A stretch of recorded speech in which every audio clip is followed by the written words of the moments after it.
American Fairy Tales by L. Frank Baum. The Box of Robbers. No one intended to leave Martha alone that afternoon, but it happened that everyone was called away for one reason or another. Mrs. McFarland was attending the weekly card party held by the Women's Anti-Gambling League. Sister Nell's young man had called quite unexpectedly to take her for a long drive. Papa was at the office as usual. It was Mary Ann's day out. As for Emmeline, she certainly should have stayed in the house and looked after the little girl, but Emmeline had a restless nature.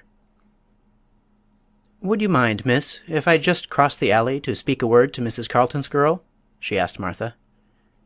"'Course not," replied the child. "You'd better lock the back door, though, and take the key, for I shall be upstairs." "Oh, I'll do that, of course, miss," said the delighted maid, and ran away to spend the afternoon with her friend, leaving Martha quite alone in the big house, and locked in into the bargain. The girl read a few pages in her new book, sewed a few stitches in her embroidery, and started to play visiting with her 4 favorite dolls. Then she remembered that in the attic was a doll's playhouse that hadn't been used for months, so she decided she would dust it and put it in order. Filled with this idea, the girl climbed the winding stairs to the big room under the roof. It was well lighted by 3 dormer windows, and was warm and pleasant. Around the walls were rows of boxes and trunks, piles of old carpeting, pieces of damaged furniture, bundles of discarded clothing and other odds and ends of more or less value. Every well-regulated house has an attic of this sort, so I need not describe it. The doll's house had been moved, but after a search Martha found it away over in a corner, near the big chimney. She drew it out and noticed that behind it was a black wooden chest, which Uncle Walter had sent over from Italy years and years ago, before Martha was born, in fact. Mamma had told her about it one day, how there was no key to it, because Uncle Walter wished it to remain unopened until he returned home, and how this wandering uncle, who was a mighty hunter, had gone into Africa to hunt elephants, and had never been heard from afterwards. The little girl looked at the chest curiously, now that it had by accident attracted her attention. It was quite big, bigger even than Mamma's traveling trunk, and was studded all over with tarnished brass-headed nails. It was heavy, too, for when Martha tried to lift one end of it she found she could not stir it a bit. But there was a place in the side of the cover for a key. She stooped to examine the lock, and saw that it would take a rather big key to open it.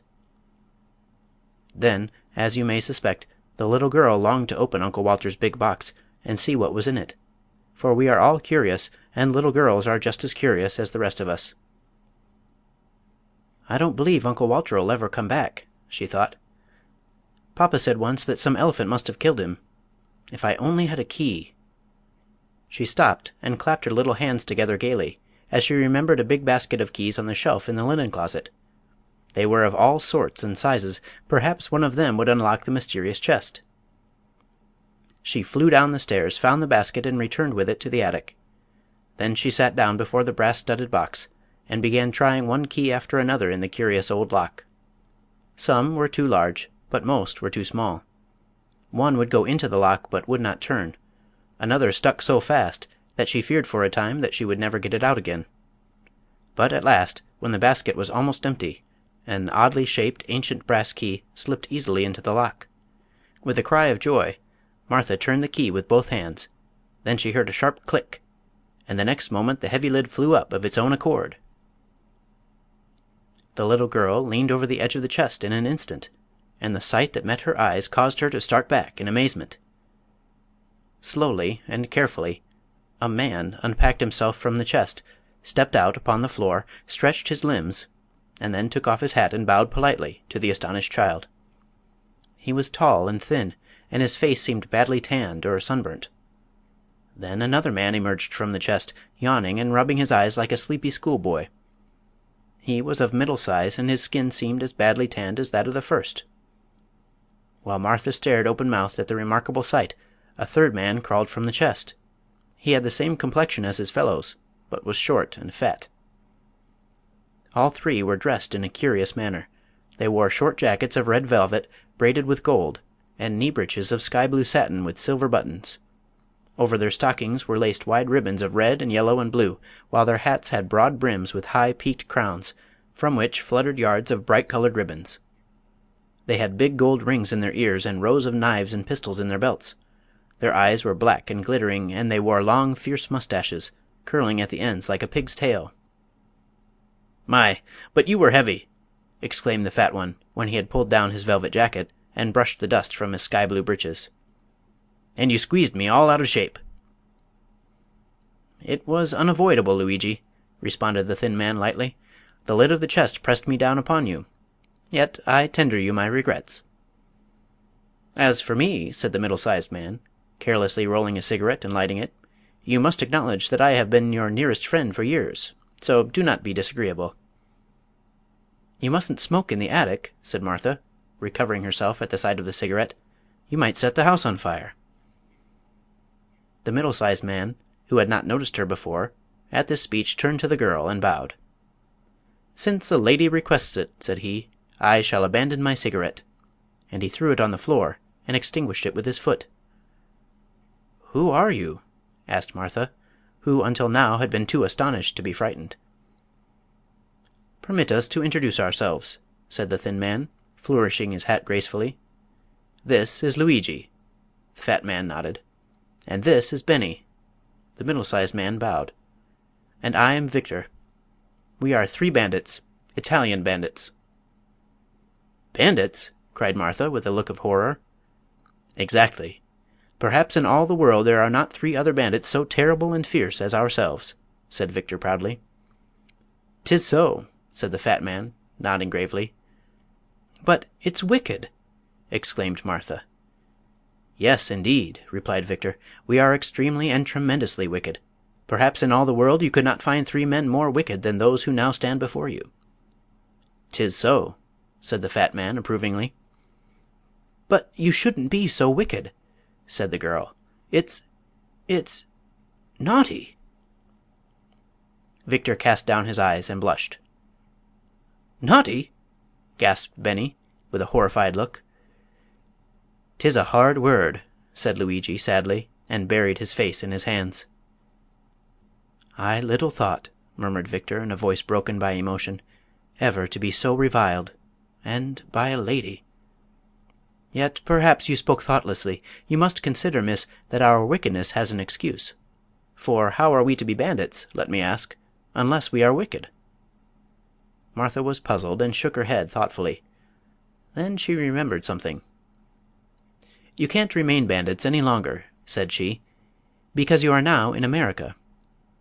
"America?" cried the 3 together. "Certainly. You are on Prairie Avenue in Chicago. Uncle Walter sent you here from Italy in this chest." The bandits seemed greatly bewildered by this announcement. Luigi sat down on an old chair with a broken rocker and wiped his forehead with a yellow silk handkerchief. Benny and Victor fell back upon the chest and looked at her with pale faces and staring eyes. When he had somewhat recovered himself, Victor spoke. "Your Uncle Walter has greatly wronged us," he said, reproachfully. "He has taken us from our beloved Italy, where bandits are highly respected, and brought us to a strange country, where we shall not know whom to rob or how much to ask for a ransom." "'Tis so," said the fat man, slapping his leg sharply. "And we had won such fine reputations in Italy," said Benny, regretfully. "Perhaps Uncle Walter wanted to reform you," suggested Martha. "Are there, then, no bandits in Chicago?" asked Victor. "Well," replied the girl, blushing in her turn, "we do not call them bandits." "Then what shall we do for a living?" inquired Benny, despairingly. "A great deal can be done in a big American city," said the child. "My father is a lawyer." The bandit shuddered. "And my mother's cousin is a police inspector."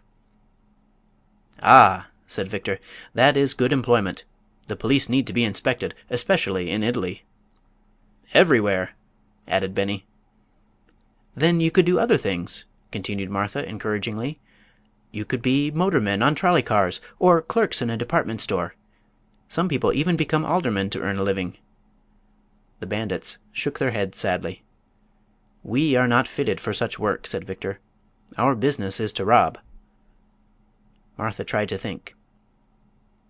"It is rather hard to get positions in the gas office," she said. "But you might become politicians." "No!" cried Benny, with sudden fierceness. "We must not abandon our high calling. Bandits we have always been, and bandits we must remain." "'Tis so," agreed the fat man. "Even in Chicago there must be people to rob," remarked Victor with cheerfulness. Martha was distressed. "I think they have all been robbed," she objected. "Then we can rob the robbers, for we have experience and talent beyond the ordinary," said Benny. "Oh dear," moaned the girl. "Why did Uncle Walter ever send you here in this chest?" The bandits became interested. "That is what we should like to know," declared Victor eagerly. "But no one will ever know, for Uncle Walter was lost while hunting elephants in Africa," she continued with conviction. "Then we must accept our fate and rob to the best of our ability," said Victor. "So long as we are faithful to our beloved profession, we need not be ashamed." "'Tis so," cried the fat man. "Brothers, we will begin now. Let us rob the house we are in." "Good!" shouted the others, and sprang to their feet. Benny turned threateningly upon the child. "Remain here," he commanded. "If you stir one step, your blood will be on your own head." Then he added, in a gentler voice, "Don't be afraid. That's the way all bandits talk to their captives. But of course we wouldn't hurt a young lady under any circumstances." "Of course not," said Victor. The fat man drew a big knife from his belt and flourished it about his head. "It's blood!" he ejaculated, fiercely. "Spananas!" cried Benny, in a terrible voice. "Confusion to our foes!" hissed Victor. And then the three bent themselves nearly double and crept stealthily down the stairway with cocked pistols in their hands and glittering knives between their teeth, leaving Martha trembling with fear and too horrified to even cry for help. How long she remained alone in the attic she never knew, but finally she heard the cat-like tread of the returning bandits and saw them coming up the stairs in single file. All bore heavy loads of plunder in their arms, and Luigi was balancing a mince pie on the top of a pile of her mother's best evening dresses. Victor came next with an armful of bric-a-brac, a brass candelabra, and the parlor clock. Benny had the family Bible, the basket of silverware from the sideboard, a copper kettle, and Papa's fur overcoat.